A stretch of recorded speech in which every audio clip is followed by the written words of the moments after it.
Hello everybody, welcome to the way of solution. সকলকে happy Republic day. একদিন পরেই তোমাদের প্রজাতন্ত্র দিবসের শুভেচ্ছা জানাচ্ছি, বিকজ আমরা ছুটিতে ছিলাম ওই দিনটাতে। আর তার আগের দিনে 25শে জানুয়ারি TWS একাডেমিতে যে সমস্ত WEPর ক্যান্ডিডেটরা ছিল তাদের বেশ কয়েকজনকে নিয়ে আমরা একটা মক ইন্টারভিউ করেছিলাম। তোমরা নিশ্চয়ই আমাদের একটা ভ্লগ আপলোড করা হয়েছে, সেটাতে নিশ্চয়ই দেখে নিয়েছো। সো তার জন্য একটু ব্যস্ত ছিলাম। 26শে জানুয়ারি কারেন্ট অ্যাফেয়ার্সটা দিতে পারিনি, যেহেতু আমাদের অফিস ছুটি ছিল। অ্যান্ড আজ 27শে জানুয়ারি সেখানে কারেন্ট অ্যাফেয়ার্স আমরা চর্চা করব, যেখানে আমি 26শে জানুয়ারিরও কারেন্ট অ্যাফেয়ার্স ইনক্লুড করেছি।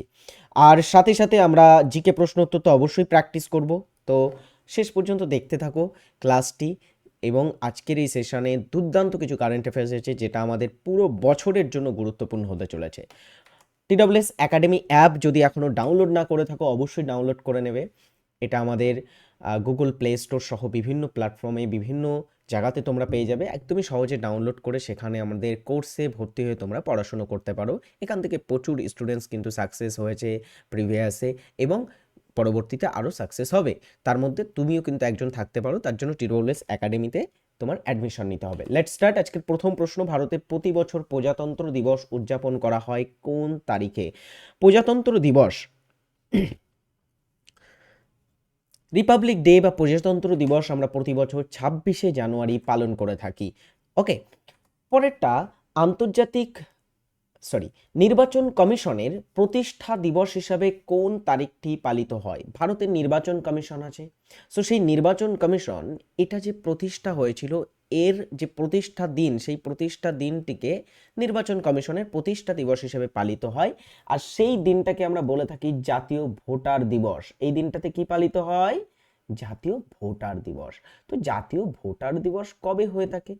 জাতীয় ভোটার দিবস কোন দিনে পালিত হয় প্রতি বছরে? এটা 25শে জানুয়ারি পালিত হয় জাতীয় ভোটার দিবসটি। ওকে, এইবারে দেখো, জাতীয় ভোটার্স দিবস এটা কেন পালন করা হয়?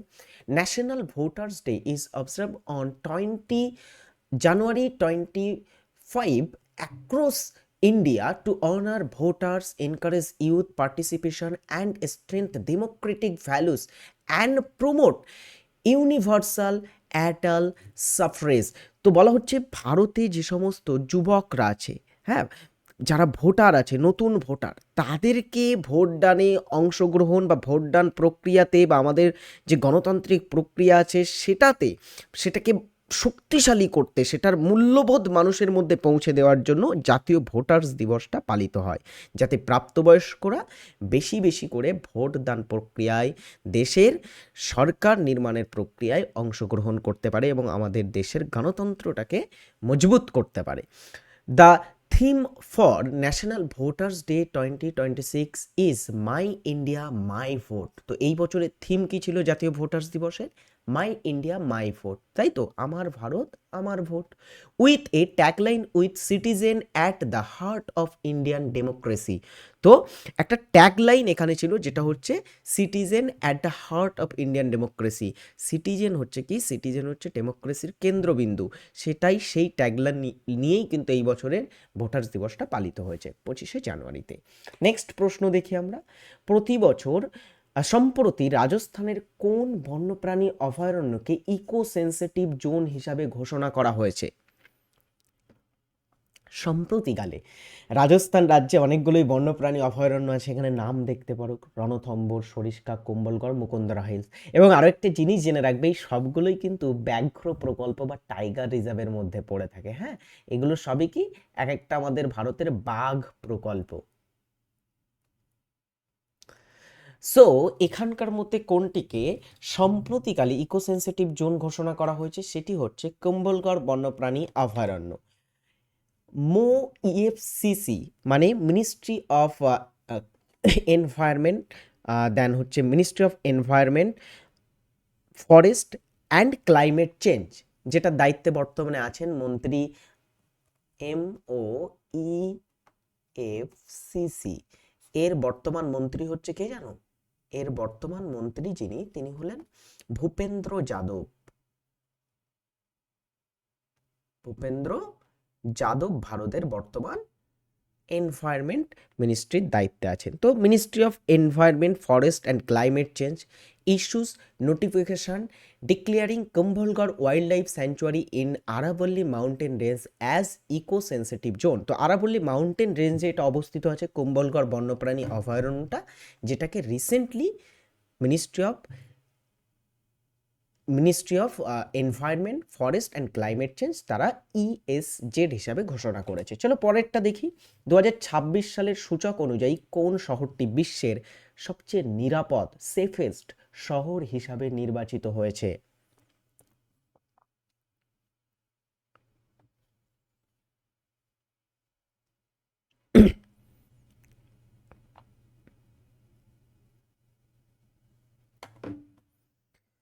2026 সালের সূচক অনুসারে সবচেয়ে বিশ্বের মধ্যে নিরাপদ শহর যেটি, সেটি হলো আবুধাবি। আবুধাবি হচ্ছে ইউনাইটেড আরব এমিরেটস বা ইউএইর রাজধানী শহর। Abu Dhabi has once again been named the world's safest city in the latest Numbeo global safety index. তো সম্প্রতিকালে প্রকাশিত Numbeo global safety index, latest তাদের যে ইন্ডেক্সটা প্রকাশিত হয়েছে সর্বশেষ, সেই ইন্ডেক্সে আবারও একবার আবুধাবি, মানে এর আগেও আবুধাবি ছিল, আবারও একবার আবুধাবি বিশ্বের সবচেয়ে নিরাপদ শহর হিসাবে গণ্য হয়েছে বা র্যাঙ্কিংয়ের একদমই প্রথম পজিশনে এসেছে। Marking the 10th consecutive year the UAE capital has topped the global ranking. তো টানা 10 বার ইউএইর যে ক্যাপিটাল আবুধাবি, সেটা এই র্যাঙ্কিংয়ের শীর্ষে কিন্তু রয়েছে। ভারতে প্রতি বছর কোন তারিখে জাতীয় পর্যটন দিবস পালিত হয়?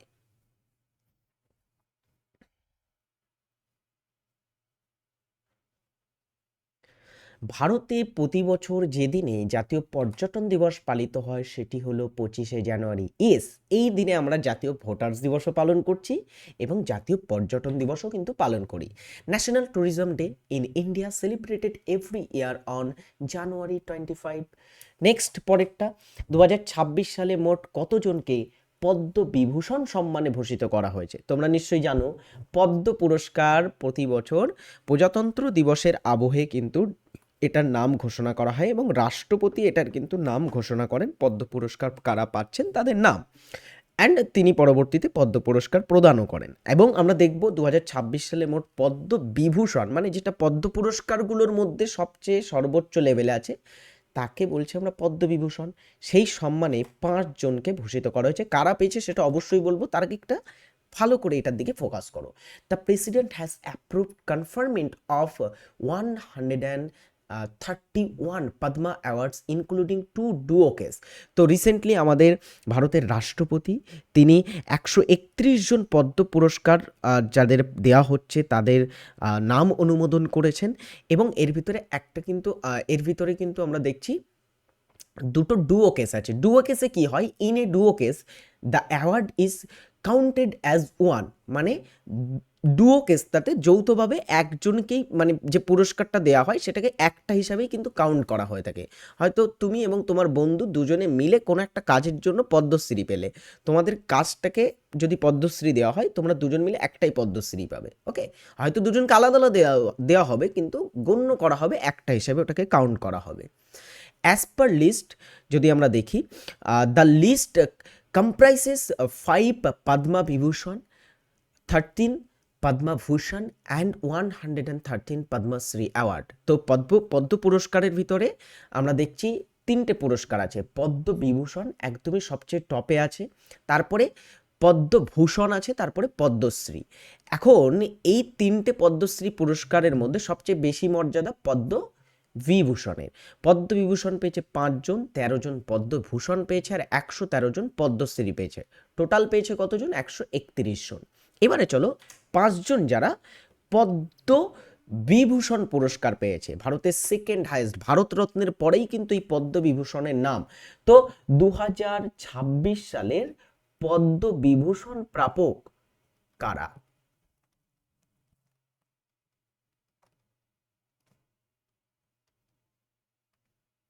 কে কে পেয়েছেন পদ্মবিভূষণ? প্রথমে ধর্মেন্দ্র সিং দেওয়াল, ধর্মেন্দ্র সিং দেওয়ালকে পোস্থমাস বা মরণোত্তর এই পুরস্কারটা দেওয়া হয়েছে। তিনি আর্ট ক্ষেত্র, ভারতের একজন অভিনেতা, তুমি নিশ্চয়ই জানো ধর্মেন্দ্র। তিনি রিসেন্টলি প্রয়াত হয়েছেন, মহারাষ্ট্র থেকে বিলং করেন, তার স্টেট হচ্ছে মহারাষ্ট্র, এবং তিনি রিসেন্টলি আর্ট ফিল্ডে অভিনেতা হিসাবে এই পুরস্কারটি পেয়েছেন। নেক্সট হচ্ছে কে টি থমাস, পাবলিক অ্যাফেয়ার্সের ক্ষেত্রে, সাধারণত জনসেবা বা পাবলিক অ্যাফেয়ার্সের ক্ষেত্রে তিনি পেয়েছেন কেরালা থেকে। এন রাজম হচ্ছে ভারতের একজন সঙ্গীত শিল্পী। তো সঙ্গীত শিল্পী এন রাজম তিনি উত্তরপ্রদেশ থেকে এই পুরস্কারটি পেয়েছেন। P Narayanan, literature and education, সাহিত্য এবং যদি আমরা দেখি লেখালেখির ক্ষেত্রে তিনি শিক্ষা এবং সাহিত্যের ক্ষেত্রে পেয়েছেন, কেরালা থেকে তিনি বিলং করছেন। VS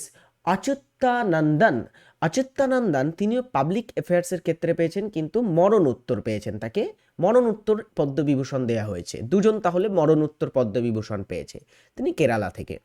সো এইগুলো থেকে আমাদের যদি কেউ রেল এসএসসির প্রিপারেশান দাও, এই বছরের রেল এসএসসির জন্য এই প্রশ্নগুলো অতটা ইম্পর্টেন্ট নয়, ওটা আবার 2025-এরগুলো ইম্পর্টেন্ট, যেটা আমি আমাদের ব্যাচে খুব সুন্দর করে করিয়ে রাখি।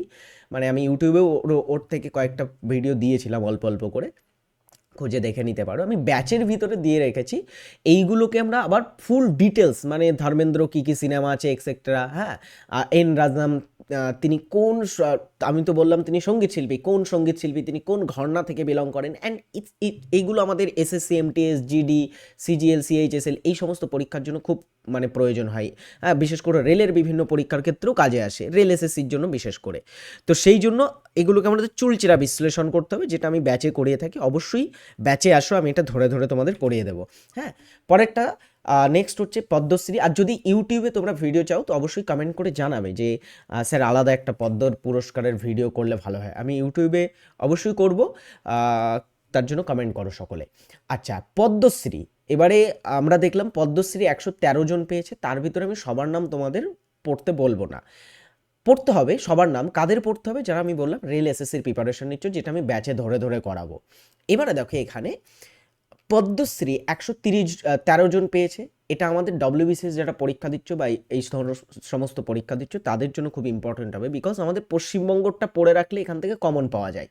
ঠিক আছে, পশ্চিমবঙ্গের পরীক্ষা দিতে গেলে শুধু পশ্চিমবঙ্গেরটা পড়লে মোটামুটি পারা যায়, তো সেটা আমি এখানে করিয়ে দিচ্ছি। Ashok Kumar Haldar, literature and education থেকে, মানে যেটা বললাম শিক্ষা এবং সাহিত্য ক্ষেত্র থেকে তিনি পেয়েছেন পশ্চিমবঙ্গের, সকলে এখানে যারা আছে পশ্চিমবঙ্গের। হরিমাধব মুখোপাধ্যায়, একজন ভারতের নাট্যকার, পশ্চিমবঙ্গের একজন নাট্যকার বাঙালি, মরণোত্তর তাকে দেয়া হয়েছে পদ্মশ্রী, চতুর্থ সর্বোচ্চ যেটা বেসামরিক পুরস্কার। জ্যোতিষ দেবনাথ, ভারতের একজন তাঁত শিল্পী, হ্যাঁ তিনি কিন্তু বাঙালি একজন তাঁত শিল্পী, সো তাকে দেওয়া হয়েছে পদ্মশ্রী। কুমার বসু, ভারতের পশ্চিমবঙ্গ রাজ্যের একজন বাঙালি তবলাবাদক, তিনি পদ্মশ্রী পেয়েছেন। প্রসেনজিৎ চট্টোপাধ্যায়কে নিশ্চয়ই চেনো তোমরা, প্রসেনজিৎ চট্টোপাধ্যায় একজন অভিনেতা, তাকে পদ্মশ্রী দেওয়া হয়েছে recently. Manabendranath Roy, literature and education থেকে পেয়েছেন তিনি। অ্যান্ড ডক্টর গম্ভীর সিং ইয়োনজন, অবশ্যই তিনি নর্থ বেঙ্গলের ডুয়ার্স অঞ্চলের একজন লেখক, তিনি সাহিত্য এবং শিক্ষাক্ষেত্রে এই বছরে পদ্মশ্রী পেয়েছেন। আরও পেয়েছেন Rabilal Tudu, literature and education থেকে, অর্থাৎ শিক্ষা এবং সাহিত্য ক্ষেত্র থেকে।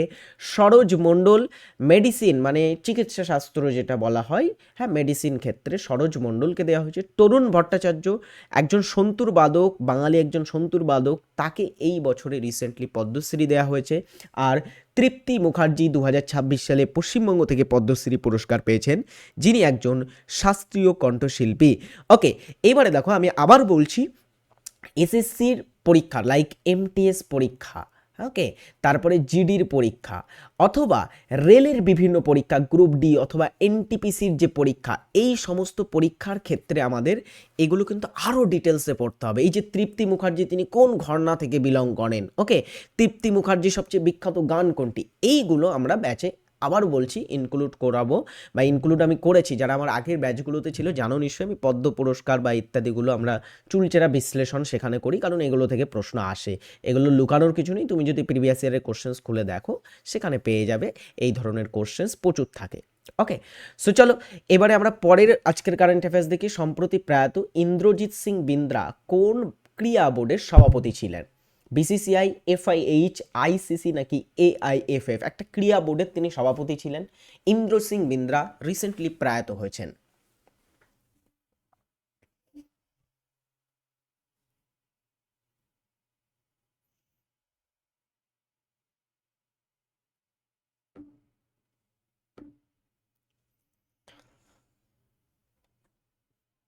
সরি, ইন্দ্রজিৎ সিং বিন্দ্রা রিসেন্টলি প্রয়াত হয়েছেন। তিনি বিসিসিআই এর সভাপতি ছিলেন, প্রাক্তন। Okay, former BCCI president Inderjit Singh Bindra has passed away, recently প্রয়াত হয়েছেন।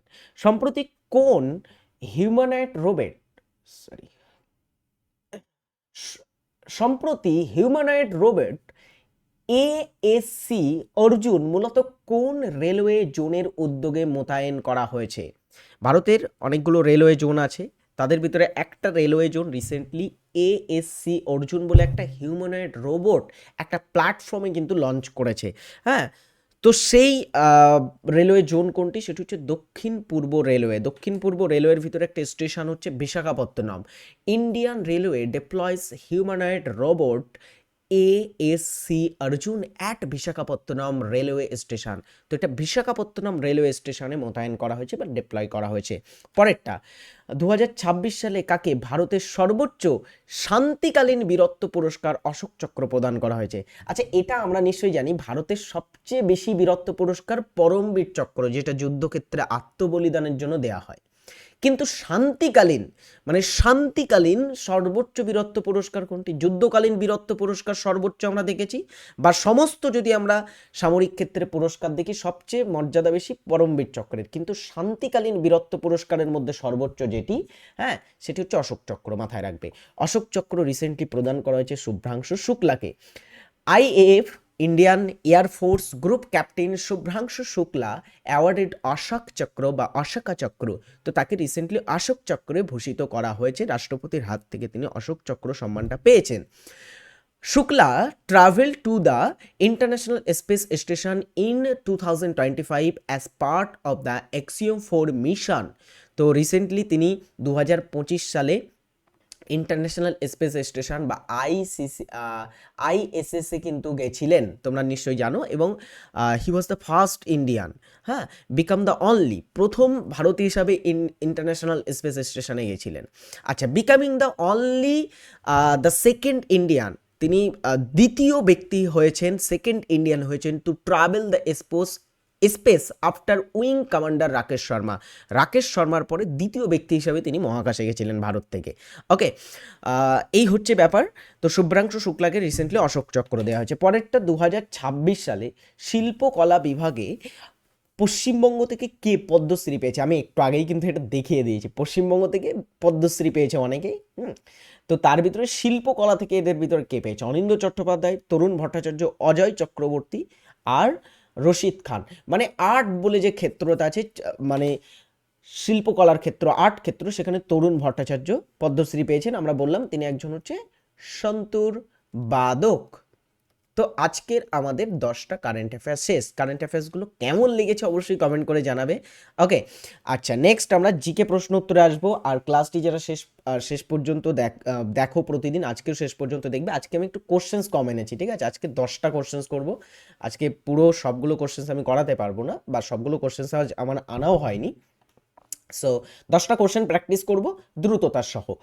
নেক্সট প্রশ্নে আসবো, তার আগে বলে রাখি, TWS একাডেমি অ্যাপ যারা এখনো ডাউনলোড করোনি দ্রুত ডাউনলোড করে নেবে, এবং সেখানে যে ব্যাচগুলো আমাদের চলছে সেই ব্যাচগুলোর সম্পর্কে তোমরা নিশ্চয়ই জানো।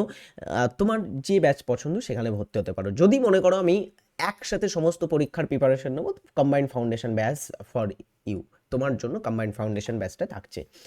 চলো, আজকের প্রথম জিকে প্রশ্ন। ফার্স্ট জিকে প্রশ্ন, মুঘল সম্রাটের রাজত্বকালে প্রবর্তিত দহশালা ব্যবস্থার প্রকৃত উদ্ভাবক কে ছিলেন? রাজা মানসিং, রাজা টোডরমল, বীরবল এবং আবুল ফজল। কে ছিলেন? তিনি হলেন রাজা টোডরমল। কে এই রাজা টোডরমল? রাজা টোডরমল হচ্ছেন আকবরের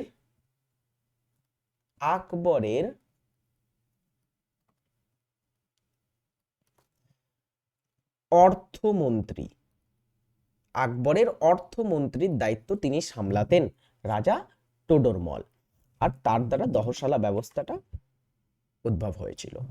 আগ্নেয়গিরির জ্বালামুখে জল জমে কোন ধরনের হ্রদ সৃষ্টি হয়? আগ্নেয়গিরি যখন বিস্ফোরিত হয়, আগ্নেয়গিরির বিস্ফোরণের ফলে আগ্নেয়গিরির মুখটাতে এরকম একটা কিন্তু হ্রদের সৃষ্টি হয়, একটা গর্ত সৃষ্টি হয়, যেই গর্তটাতে পরবর্তীতে যখন অগ্ন্যুৎপাত হয় না বা অগ্ন্যুৎপাত যখন বন্ধ হয়ে যায় তখন এই গর্তে বৃষ্টির জল বলো বা কোনো জল কিন্তু জমে সেখানে একটা হ্রদ সৃষ্টি করে। হ্যাঁ, অগ্ন্যুৎপাত হলো, চারিদিকে সব পাথর টাথর ছড়িয়ে পড়লো, লাভা ম্যাগমা ছড়িয়ে পড়লো, আস্তে আস্তে ওটা যখন ঠান্ডা হয়ে যাবে ওই যেখানে অগ্ন্যুৎপাত হয়েছিল সেই মুখটাতে কি হবে, সেই মুখটাতে একটা গর্ত থাকবে, সেই গর্তে জল জমে, এখানে ছবি দেখতে পাচ্ছ এরকম জল জমে হ্রদ সৃষ্টি হয়। এই হ্রদকে কি বলি আমরা? অশ্বকরাকৃতির হ্রদ, লেগুন হ্রদ, লেসল হ্রদ নাকি ক্রেটার হ্রদ? এটাকে ক্রেটার হ্রদ বলা হয়ে থাকে। আমরা পড়েছি, ক্লাস 10-এর দিকে পড়ানো হয়, মনে করে দেখো, বিভিন্ন প্রকারের ভূমিরূপ পড়তে গিয়ে এগুলো আমাদের পড়তে হয়, কিন্তু ক্লাস 10-এর দিকে মনে করে দেখলে আমরা পেয়ে যাব, সেখানে আমরা পড়েছি এই জিনিসগুলো। তো ক্রেটার হ্রদ এটাকে বলছি আমরা। চলো পরেরটা, নিচের কোন জোটটি সঠিক নয়? এখানে এখানে বেশ কয়েকটা জোর দেওয়া আছে। কিসের জোর? কিছু চাষের নাম দেওয়া আছে এবং তার সাথে সেই চাষটাকে সায়েন্টিফিকভাবে বৈজ্ঞানিকভাবে কি বলা হচ্ছে সেটার নাম দেওয়া আছে। তো কোন জোরটি সঠিকভাবে মিলল না? এখানে ভার্মিকালচার মুক্ত চাষের সাথে মিলছে না। তাহলে ভার্মিকালচার মানে কি বলে ফেলো? ভার্মিকালচার মানে কিসের চাষ? ভার্মিকালচার মানে আমরা দেখব এটা মানে হচ্ছে কেঁচো চাষ বা কেঁচো পালন।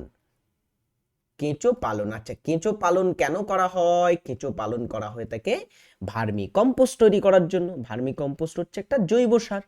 আচ্ছা, মুক্তা চাষকে আমরা কি বলছি? মুক্তা চাষকে আমরা কি বলি? মুক্তা চাষকে বলা হয়ে থাকে পার্ল কালচার। কি বলি? পার্ল কালচার বলা হয়ে থাকে মুক্তা চাষকে। চলো এর পরের প্রশ্ন দেখি আমরা। 2027 সালে ফিফা মহিলা বিশ্বকাপ কোন দেশ আয়োজন করবে? 2026 সালে আমরা জানি ফিফা মেন্স ওয়ার্ল্ড কাপ হতে চলেছে। 2026-এ হবে ফিফা মেন্স ওয়ার্ল্ড কাপ। তো ফিফা মেন্স ওয়ার্ল্ড কাপ যেটা হবে, এই মেন্স ওয়ার্ল্ড কাপ 3টি দেশ আয়োজন করছে, ইউএসএ, আমেরিকা যুক্তরাষ্ট্র, মেক্সিকো এবং আরেকটা দেশ হচ্ছে কানাডা। তো উত্তর আমেরিকার 3টি দেশ আয়োজন করবে 2026-এর পুরুষদের ওয়ার্ল্ড কাপ। কিন্তু তার পরের বছর 27-এ মহিলাদের ফিফা বিশ্বকাপ হতে চলেছে, যেটা হোস্ট করছে ব্রাজিল দেশ। ব্রাজিল দেশ ফুটবলের সবচেয়ে সফল একটা দল ব্রাজিল, পুরুষদের যদি আমরা ফুটবলের কথা বলি। বৈদ্যুতিক বাল্বের ফিলামেন্টে টাংস্টেন কি আছে? বৈদ্যুতিক বাল্বের ফিলামেন্টে আমরা জানি টাংস্টেন থাকে, তাই তো? এই যে টাংস্টেনটা থাকে, এই টাংস্টেন এটার বিশেষ বৈশিষ্ট্য কি? কেন বৈদ্যুতিক বাল্বে শুধুমাত্র টাংস্টেনেরই ব্যবহার করা হয়?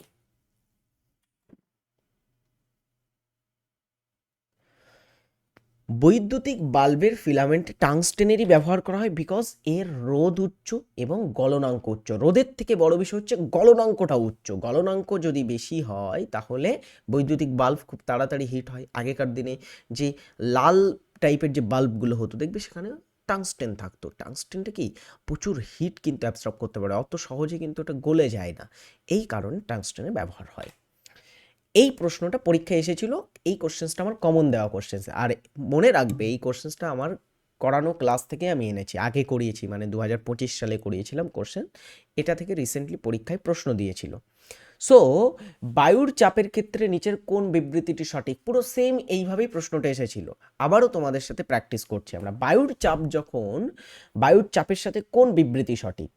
উচ্চচাপ মেঘলা আকাশ এবং আর্দ্র আবহাওয়ার সাথে সম্পর্কিত। এটা কি সম্ভব? উচ্চচাপ আমরা কখনোই শুনেছি যে উচ্চচাপের সময় আকাশ মেঘলা থাকে? থাকে না।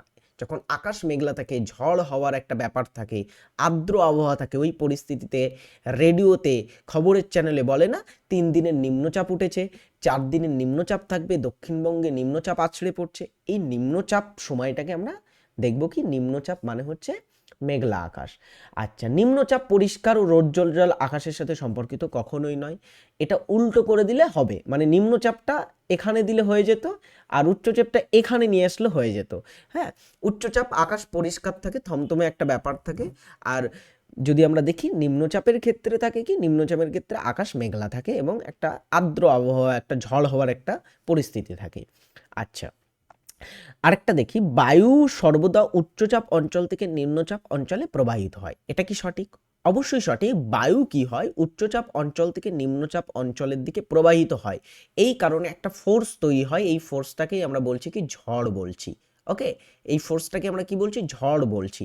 কারণ যখন উচ্চচাপ অঞ্চল থেকে খুব জোরে বায়ু নিম্নচাপ অঞ্চলের দিকে চলে আসবে, তখন ওই পরিস্থিতিতে বায়ু দ্রুত আসছে, ওটাকেই তো ঝড় বলছি আমরা। হ্যাঁ, এটাকে আমরা ঝড় বলি সাধারণত। তো ঝড়টা হয় কেন, যখন বায়ু উচ্চচাপ অঞ্চল থেকে খুব দ্রুত নিম্নচাপ অঞ্চলে চলে আসে। সো অবশ্যই option C right answer. Sir option D কি হবে, সমুদ্রপৃষ্ঠে বায়ুচাপ সর্বনিম্ন থাকে, প্রথমটায় ভুল আছে, এখানে সমুদ্রপৃষ্ঠে বায়ুচাপ সবচেয়ে বেশি থাকে। পরীক্ষায় প্রশ্ন দিল ধরো সমুদ্রপৃষ্ঠে কোথায় বায়ুচাপ সবচেয়ে বেশি থাকে, তোমরা কি উত্তর করবে, সমুদ্রপৃষ্ঠে বায়ুচাপ সবচেয়ে বেশি থাকে। আর উচ্চতার সাথে সাথে এটা বৃদ্ধি পায় না, বায়ুচাপ আরো কমে যায় উচ্চতার সাথে সাথে। যত উচ্চতায় তুমি যাবে তত বায়ুচাপ কমে যাবে। আচ্ছা, একদমই বেসিক বিষয়। নেক্সট হচ্ছে কি, একটি নবরত্ন কোম্পানি, ভারতের যে কোম্পানিগুলো আছে, সরকার অধীনস্থ যে কোম্পানিগুলো আছে, সেই কোম্পানিগুলোকে তোমার বেশ কিছু ক্যাটাগরিতে ভাগ করা হয়, নবরত্ন কোম্পানি, মিনিরত্ন বা এক্সেট্রা বিভিন্ন ভাগ। তো একটি নবরত্ন কোম্পানি সরকারি অনুমতি ছাড়া একটি প্রকল্পের সর্বোচ্চ কত টাকা বিনিয়োগ করতে পারে? নবরত্ন কোম্পানিগুলো বেশিরভাগ সরকারি ওন কোম্পানি হয়। এবার তার নিজস্ব একটা কিন্তু বোর্ড থাকে, নিজস্ব কাঠামো থাকে। এখন এই কোম্পানিগুলো সাধারণত আমরা যদি দেখি, সরকারি কোম্পানিগুলো অনুমোদন ছাড়া, সরকারের অনুমোদন ছাড়াই বিনিয়োগ করতে পারে। কত টাকা পর্যন্ত করতে পারে, একটি প্রকল্পে সর্বোচ্চ বিনিয়োগ তারা করতে পারে 1,000 কোটি টাকা পর্যন্ত। ওকে, সর্বোচ্চ বিনিয়োগ সরকারের অনুমতি ছাড়া। তারপরে বিনিয়োগ করতে গেলে অবশ্যই সরকারের অনুমোদনের প্রয়োজন পড়বে। ভারতের সংবিধান অনুসারে নিম্নলিখিত কোনটি রাজ্য নির্বাহী বিভাগের অংশ?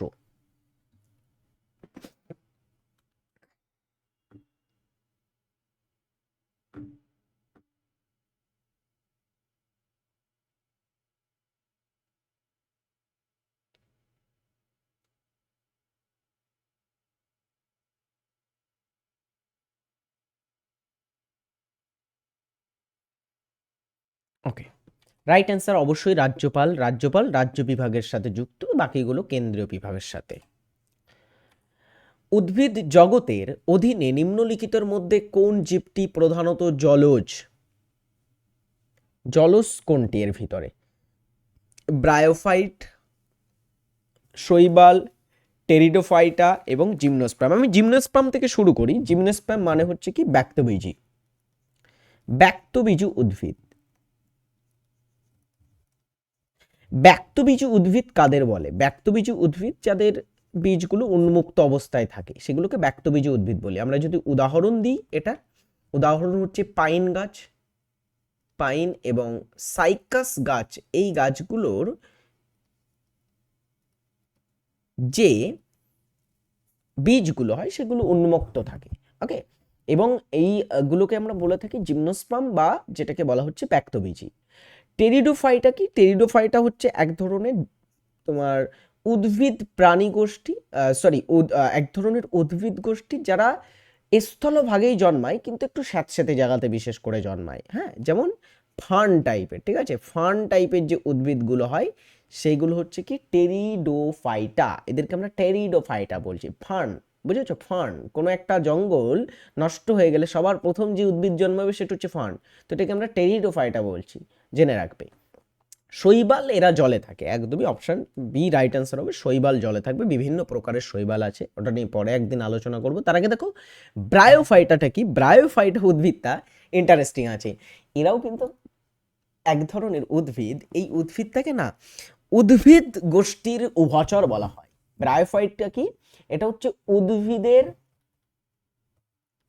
উদ্ভিদের মধ্যে উভচর বলা হয়। মানে এরা সাধারণত স্থলজ উদ্ভিদ, কিন্তু জলেও মাঝে মধ্যে পাওয়া যায় এদেরকে, ব্রায়োফাইটা বলা হয় এদের। ওকে, সো অবশ্যই আমরা এখানে উত্তর করব অপশান বি। লাস্ট কোশ্চেন, এটা আমাদের আজকে শেষ প্রশ্ন থাকবে, কোন সাগরের লবণাক্ততা সবচেয়ে বেশি, এবং অবশ্যই কমেন্টে জানাবে সেটার অবস্থান কোথায়। এই প্রশ্নটা দিয়েই আজকে আমি ক্লাসটা শেষ করব। কেমন লাগলো আজকের ক্লাস, আজকের সেশন, অবশ্যই কমেন্ট করে জানাবে। আজকে 10টা কোশ্চেন হলো, কিন্তু আজকের কারেন্ট অ্যাফেয়ার্সগুলো কিন্তু দেখতে হবে। কারেন্ট অ্যাফেয়ার্সগুলো হেভি কারেন্ট অ্যাফেয়ার্স ছিল, যেটা আমাদের পুরো সারা বছর কাজে আসবে বিভিন্ন পরীক্ষার জন্য, বিভিন্ন পরীক্ষার জন্য। ভালো থাকবে, সুস্থ থাকবে, নিজের খেয়াল রাখবে, পরিবারের খেয়াল রাখবে। পরের দিনে ক্লাস দেখা হচ্ছে, টাটা।